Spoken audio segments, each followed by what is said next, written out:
Ang Philippine Sports Commission, PSC, at Bases Conversion and Development Authority, BCDA, ay nagtutulungan para maging isang world-class sports hub ang Camp John Hay sa Baguio City, na isa sa mga pangunahing lokasyon para sa regional sports development.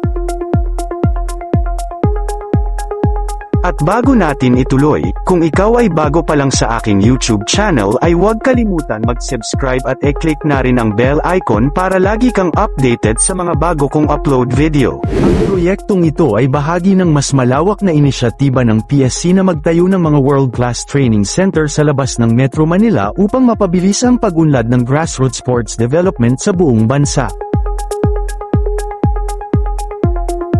Memorandum of Understanding, MOU, ang nilagdaan ng dalawang ahensya noong Agosto taong 2025 para sa magkasanib na pagtukoy at pag-assess ng mga ari-arian ng BCDA na maaaring maging training at sports facilities. Bagamat hindi tuwirang sinabi sa mga search results na may nakol ang 500 milyon pesos partikular para sa Camp John Hay Complex, may mga ulat na posibleng tumaas ang budget ng PSC para sa 2026 ng humigit kumulang 500 milyon pesos hanggang 1 bilyon pesos, na gagamitin para sa infrastruktura at pasilidad. Ang renovated Teachers Camp Track and Field Oval sa Baguio City, sa ilalim ng Philippine Sports Commission, ay opisyal na binuksan noong May 16, 2026 matapos ang malawakang rehabilitasyon. Ito ay may Olympic quality rubberized tracks na angkop sa high-altitude training ng mga atleta at publiko. Nakikipagtulungan din ang PSC sa mga pribadong kumpanya tulad ng MVP Sports Foundation at John Hay Hotels para sa pagsasaayos ng mga pasilidad. Samantala, ang kauna-unahang malakihang waste-to-energy, WTE, plant sa Pilipinas ay itatayo sa New Clark City, Tarlac. Naunahan ito ng Bases Conversion and Development Authority, BCDA, katuwang ang isang Filipino-Indian consortium.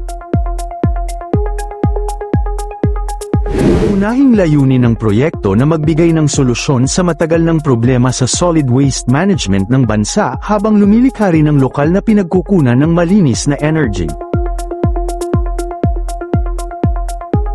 Gamit ang pasilidad ng German-engineered na EnviroPower technology mula sa Martin GmbH para sa episyenteng pagkasunog, combustion, ng basura na may mababang emisyon. WTE facility ay inaasahang makakatulong sa pagbabawas ng greenhouse gas emissions sa pamamagitan ng pag-iwas sa pagtambak ng basura sa mga landfill. Tinatayang lilikha ang proyekto ng 300 trabaho sa construction phase at 100 direktang trabaho kapag operational na. Formal nang nilagdaan ng BCDA at consortium ang lease contract para sa 4 na ektaryang lupain noong November 19, 2025, na hudyat ng pag-usad ng proyekto. Kakahalaga ng humigit kumulang 4 na bilyon pesos may kakayahang mag-convert ng 600 metric tons ng basura kada araw. Makakagawa ng 12 megawatts ng kuryente na sapat upang supplyan ang mahigit 10,000 kabahayan at industriya sa Clark at mga kalapit na komunidad. Nakita bilang pinaka-advanced na pasilidad ng basura sa energy sa Pilipinas, ang proyekto ay bahagi ng bagong Clark City Master Plan ng BCDA. Isang nakaraang pahayag, sinabi ng Pangulo at CEO ng BCDA na si Joshua Bingkang, na ang proyektong ito ay naghahatid ng direktang pambansang halaga at pinalakas ang paglipat upang linisin ang energy, sumusuporta sa modernong pamamahala ng basura para sa mga lungsod, at nagdadala ng mataas na epekto ng dayuhang kapital sa isa sa mga pinakamadiskarteng lugar ng paglago ng Pilipinas. Paggamit ng advanced, globally napatunayan na teknolohiya, ang planta ay safely convert non-recyclable waste into electricity, na makabuluhang binabawasan ang pag-asa sa landfill habang nag-aambag sa pambansang grid ng kuryente. Ilang sa inaasahang pangunahing benepisyo sa Pilipinas ay nabawasan ang basura ng landfill. Ang planta ay ililipat ang 600 tonelada sa isang araw ng solidong basura ng munisipyo mula sa sobrang puno ng landfills, pagpapalawak ng kanilang habang buhay at pagliit ng epekto sa kapaligiran. Renewable energy, may kakayahang makabuo ng hanggang sa 12 megawatts ng kuryente. Ang pasilidad ay makakatulong sa power ng libu-libong mga tahanan at negosyo gamit ang isang low-emission, renewable process.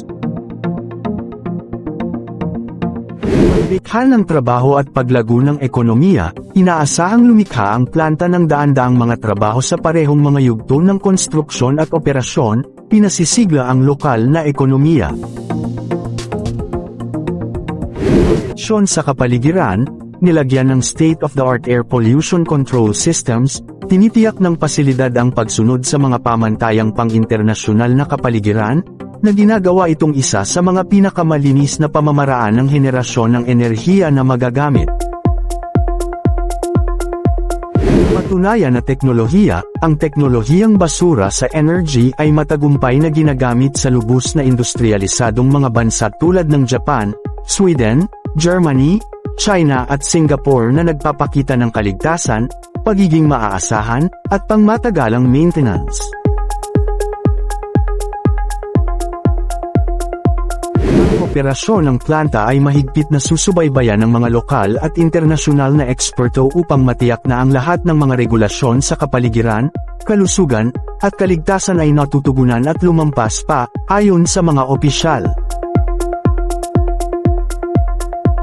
Maraming mga nakaplanong mga proyekto ng pasilidad ng WTE na sinundan tulad ng nakaplanong pasilidad ng WTE sa Cebu na tinitingnan ng isang kumpanya ng Chino, ang facility at the Calaunan Engineered Sanitary Landfill in Mandarilao District, Iloilo City, pati na rin ang 4.5 bilyong pesos, pasilidad ng WTE na binalak na itayo sa Pangasinan by Green Atom Renewable Energy Corporation.